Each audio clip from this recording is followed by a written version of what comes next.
Have you ever used alcohol to help manage stress or calm down? If so, you're definitely not alone. But that evening cocktail or glass of wine might be having the opposite effect that you think. Keep watching to avoid the downward spiral of stress and alcohol. Alcohol is a tricky, loaded topic, and it's being talked about in a lot of health and wellness circles. As usual, there are several loud voices with extreme opinions about the health impacts of drinking alcohol. Maybe you're curious about the wisdom of your own alcohol intake.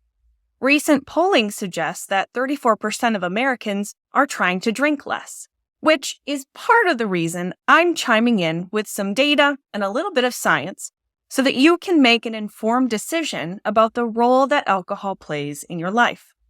But before we dive in, let me just start by saying that I am not here to make broad moral judgments when it comes to alcohol. This is not a right or wrong conversation. This video is about being open and curious about how alcohol impacts you and your health, physically, mentally, and even relationally, especially when it comes to stress. Just try to remember that when you're sharing your 2 cents in the comments, okay? I'm not about to say that all alcohol consumption is unhealthy, but I will confidently say that using alcohol as a coping mechanism for stress, insomnia, or anxiety is unhealthy. Why? Well, first of all, because it doesn't get to the root of any of those things. So at best, it's serving as a short-lived Band-Aid treatment, and you'll likely need to keep increasing your consumption in order to keep those symptoms masked or covered up. Second, you have many healthier, more effective root cause strategies for symptoms related to chronic stress.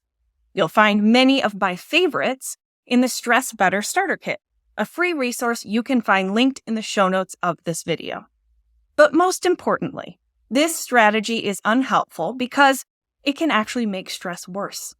Because when your stress response system, called your HPA axis, is under chronic stress, your adrenal glands start cranking out a hormone called cortisol. This is triggered by any kind of stress, mental, emotional, and physical. We often forget about that last category of stress, but it's just as real as anxiety or depression, and it does just as much to keep your stress response system stuck in fight or flight mode.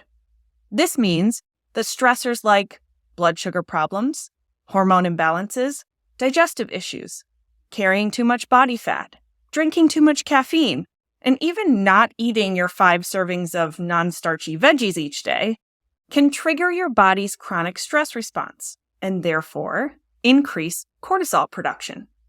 Cortisol, in turn, increases or upregulates a process in your liver called gluconeogenesis.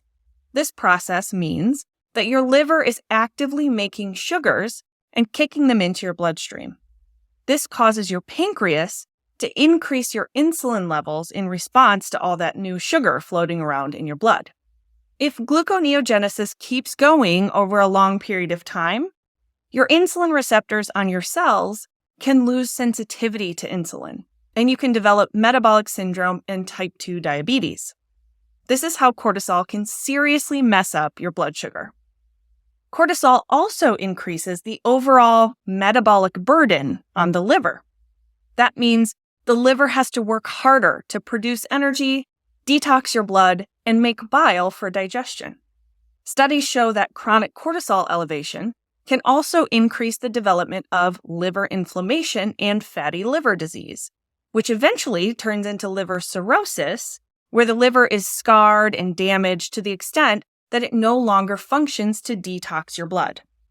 So, where does alcohol come in?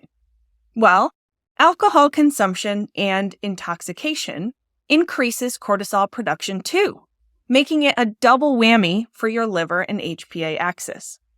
So, drinking alcohol to ease stress actually sends you into a downward spiral of cortisol production and inflammation.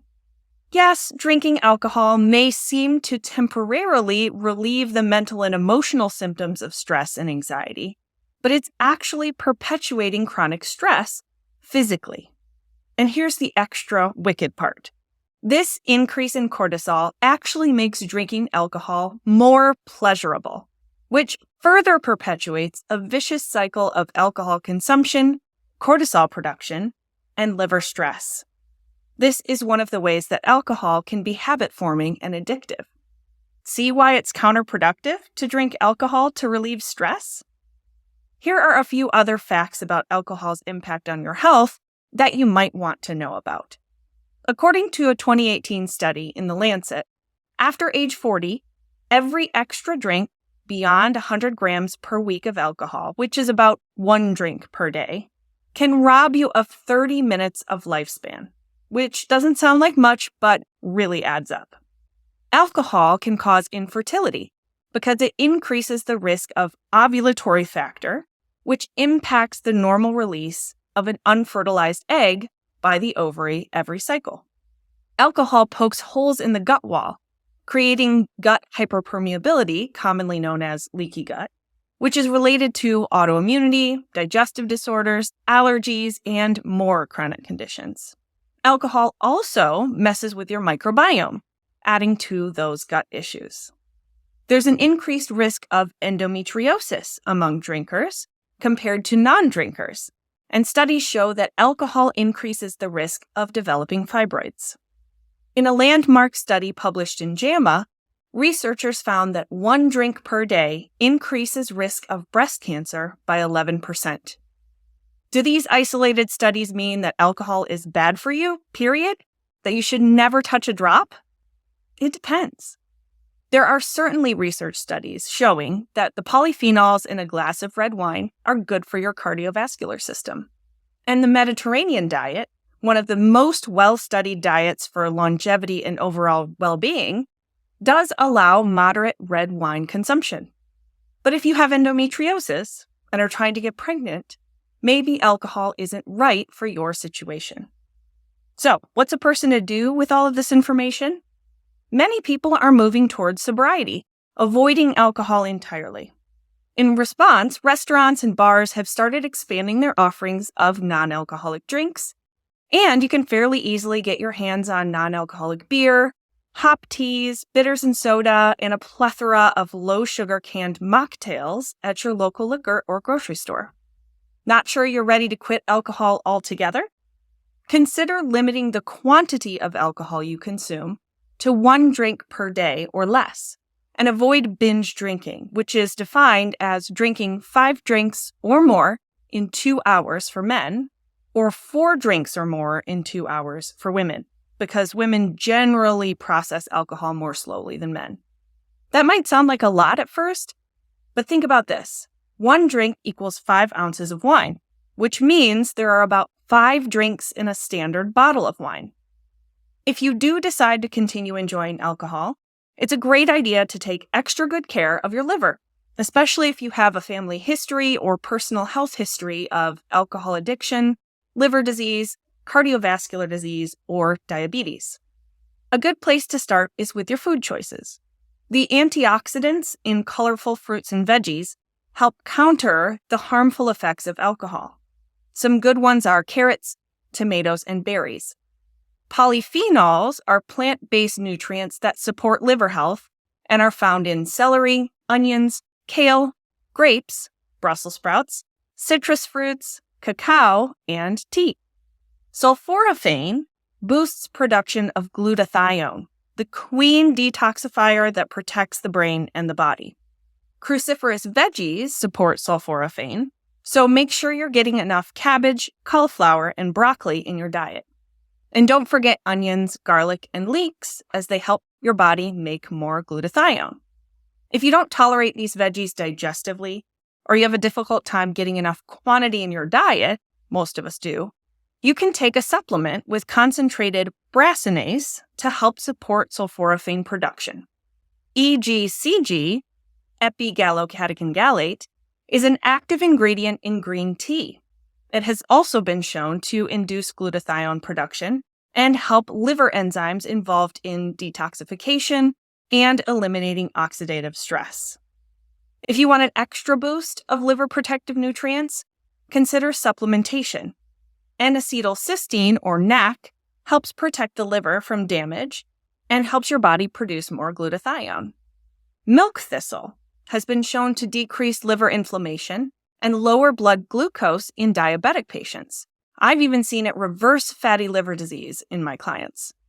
And turmeric extract has been shown to protect against liver injury, help with fatty liver, improve total and low-density cholesterol, and possibly reduce blood glucose and body mass index, or BMI. I'll put a link to my favorite liver-supportive nutraceuticals in the show notes. And if you decide to grab some for yourself, you'll get 20% off through my Fullscript dispensary. Thanks so much for joining me for this tricky and nuanced topic. I hope you found the information helpful and thought-provoking. I'd love to hear what you think.